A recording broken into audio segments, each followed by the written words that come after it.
Good afternoon, my friend. That's correct, yes. Yes, I was a young communist in primary school. That's correct, yes. Yes, we did have his t-shirt with his face, and it was a red t-shirt and a black shadow of his face and beret and the red star. Correct. Yeah, we did done a lot of work during the summer school holidays, for free, of course, because we believe in socialism and communism. And he was our idol. Unfortunately, he's being killed. That's correct, yes. Well, stay tuned. Welcome all of you risk takers and truth seekers to podcast Live the Battlefield with Mario. I'm not sure you ever heard the expression, every revolution its own children. I was very young when I heard for this individual, and I had his t-shirt, red t-shirt with a black shadow on his face and beret. And who is that? His name is Che Guevara. Bestias fueron las hordas hitleristas, como bestias son los norteamericanos hoy, como bestias son los paracaidistas. What was his famous word? Shoot cowards, you only kill a man, were the words of the revolutionary Che Guevara. Che continues to exist more than 50 years after his passing, and he's most likely will for as long as there is injustice in the society. He worked so hard to improve. Even today, outside of Latin America, students still wearing sports t-shirts with his pictures on them, as I did as a kid. Murals painted by Zapatista insurgents in the southern part of Mexico depict Che and their idol looking from above down. His image is frequently carried by striking workers as they demand more rights and more money. That is being given. So what is Che was known? He is known as the guardian saint of the who? Working class. And now you ask yourself why the labor parties and unions on the West don't associate themselves with the Che. We'll answer this later.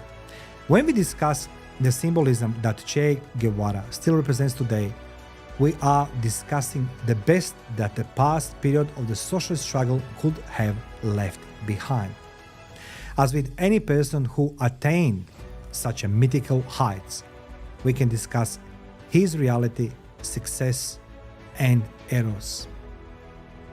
Che Guevara and the other luminaries of the Marxist movement must have inspired countless people for a cause, just as they all did, and Che was a one great example. Ernesto Guevara de la Serna, better known by his pen name Che Guevara, was Argentinian Marxist revolutionary, doctor, author, guerrilla commander, diplomat, and military theorist. He was born on June 14, 1928, to a middle-class family of a Spanish and Irish ancestry in Rosario, Argentina. It is interesting that he was raised in comfort and away from the world of oppression and abuse because he was born into a wealthy landowner family. So why will Che become Marxist? That's a question you can answer for yourself. Although they opposed the institutional authority of the church and backed Republicans in the Spanish Civil War, his family was politically on the left. The communist, socialist, labor. His mother, Celia de la Serna, who was born on June 21, 1906, was very influential in his upbringing and development of his political beliefs. So the mother, she influenced Che Guevara. From an early age, his mother was politically engaged, and she was a rebel. She had short hair and smoked when young women thought it was offensive. So in days when his mother was born and she was a young woman smoking on the street and short hair, it was seen differently. However, Che's mom, she took the part in numerous left-wing meetings and fought for the voting rights and women's rights. So she fought for the women's rights. at the University of Buenos Aires, where he studied Che Guevara.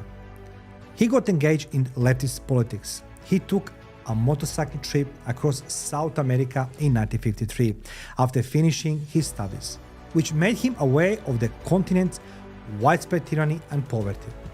And don't forget, Latin America was being divided amongst the many European powers. Ernesto came to understand that the overwhelming majority of people on his continent experienced daily misery and horrific exploitation. Although the Cuban rebels he met in Mexico will give him the nickname Che, which is Argentinian slang for "Hey, you!" That's what the Che means. It can be said it was here that Ernesto Guevara transformed into Che Guevara, what the public recalls. At the time, he was in Bolivia when agrarian reform was being implemented following 1952 revolt.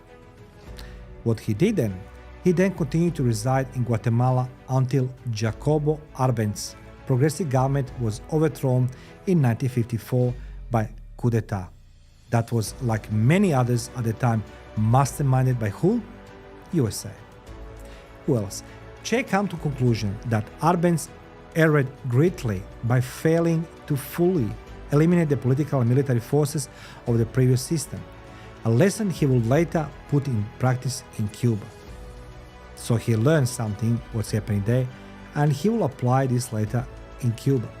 Under Che guidance, the Cuban revolutionaries will not make the same error and will completely wipe out all evidence of the brutal pro-American dictator Fulgencio Batista rule, firmly maintaining their hold on power even in the most trying circumstances.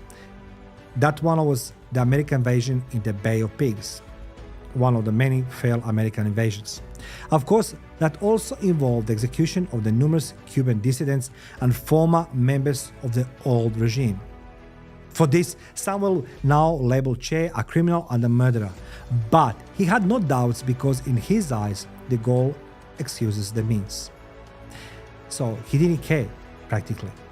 Following the coup in Guatemala, Che escapes to Mexico, where one of the most significant encounters of the 20th century will occur. What is that? The young Ernesto Guevara, or Che Guevara, will meet Fidel Castro, who was a Cuban lawyer who had already attempted to spark an armed uprising in Cuba. However, American influence and list goes on, it was not successful. Then Che Guevara and Fidel Castro become so close friends and political partners after meeting in 1954. Together, they planned a Cuban Revolution, which took the place in 1959 and was effective in toppling Fulgencio Batista US-backed regime. Che Guevara was a military leader during the revolution who also contributed to the establishment of socialist policies in the freshly elected government. Guevara remained an important figure in the Cuban administration after the revolution, in his capacity as a minister of industry. So, even he was a military leader, he didn't took the position or portfolio of defense or interior. He took the capacity as a minister of industry. He made a major contribution to the nationalization of certain industries and the implementation of policies relating to land reform. I don't know how much he knew about these things, but he did it.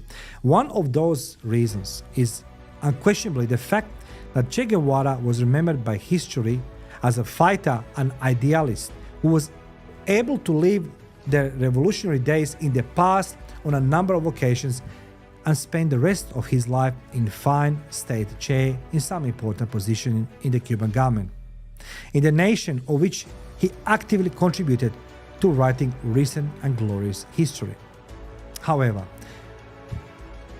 the friendship between Fidel Castro and Che Guevara was complicated.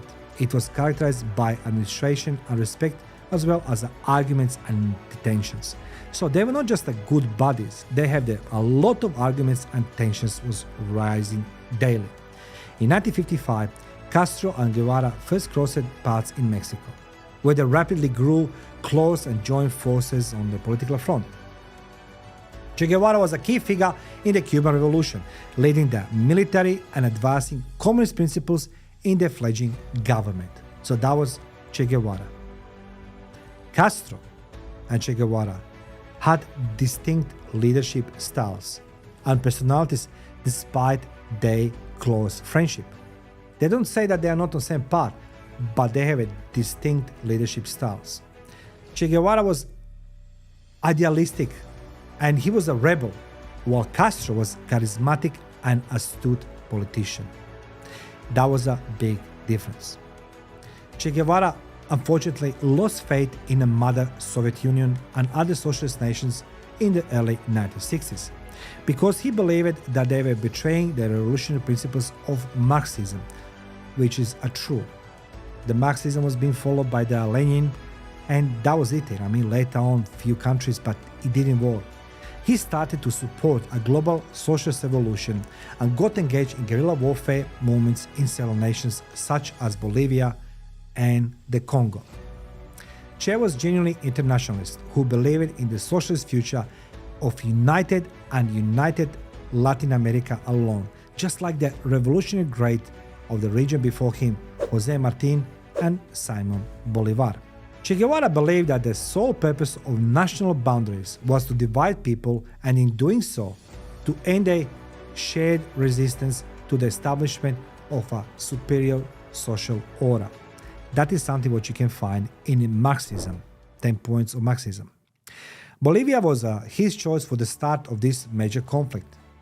That was the Pan-American Revolution due to both geostrategic location and the local circumstances. So Bolivia is somewhere between Cuba Island and Argentina, somewhere in the middle. Che Guevara tried to lead a coup against the Bolivian government in 1967, but he was apprehended by the military. Although he could have started the revolution in Bolivia already radicalized Marxist urban labor movement, what Che did it. Che opted to do so in the eastern jungle while adhering to his guerrilla warfare principles. So he was doing something what he knew it how to do it. However, by relying more on geostrategic thinking than on politics, he made the mistake of alienating the La Paz-based Bolivian Communist Party. And without their backing, it will be extremely difficult to advance. And you can see now how these parties and their branches, they're fighting amongst each other. Che and his guerrilla battled the Bolivian army for several months, but they were constantly defending themselves and unable to mount any serious attack. Day by day, night by night, the circumstances worsened until the day October 8, 1967, when they eventually arrived. The Bolivian soldiers apprehended Che Guevara and a few of his fighters who were still alive close to the village of La Higuera. So he's been arrested. On October 9, 1967, the following day, he was put to death. October 9, 1967. The day after his execution, a cult developed around him. The locals started referring to him as Saint Ernesto of La Higuera, because the image of his dead corpse reminded many people of Jesus Christ. Hence why we have t-shirts with his face.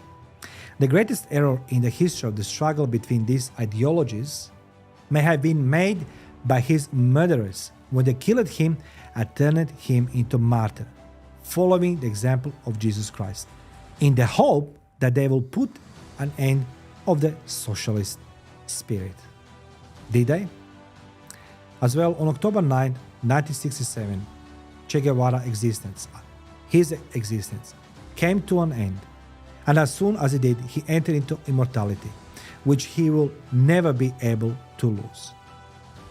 60 years later, we still have Che Guevara on t-shirts. We have symbols of him across the globe. Che Guevara continues to be idolized, an iconic figure amongst the leftists and revolutionaries all over the world, despite his continuous impact. His writings on Marxist theory and guerrilla warfare still have an impact on political organizations today, and his face became to stand for resistance and rebellion. In conclusion, Che Guevara was a complicated and significant political personality in the 20th century. No question asked. Che Guevara's life was characterized by dedication to social justice and revolutionary change. From his early years as a medical student to his participation in the Cuban Revolution and his ultimate death as a guerrilla fighter, even though his ideologies and techniques are still debatable, his influence on activism and politics are undeniable. You will agree with me that 50 years after his passing, we continue to reflect on, write about, and talk about him, his battle, his life, his flaws, and his success. Since Che Guevara himself said on this day 50 years ago, when the young soldier Mario Terán arrived to kill him, Che said, "Shoot, you coward, you will only kill a man." His name will continue to be associated with the struggle against injustice. That being said, my dear friends, I'd like to share something else with you. In my days on Intelligence Academy, Che Guevara was being subject of the extensive studying. Never ever evidence surfaced out on a daylight, but there was a rumors that Fidel Castro itself betrayed Che Guevara for one simple reason. He was afraid that Che Guevara will return to Cuba and take his place. Hence, tip off to CIA to Bolivian army, and has been arrested and executed. History will show. Thank you for watching Live the Battlefield. Feel free to subscribe, share, like, and comment. And after this, we're gonna learn something more about Che Guevara. Thank you.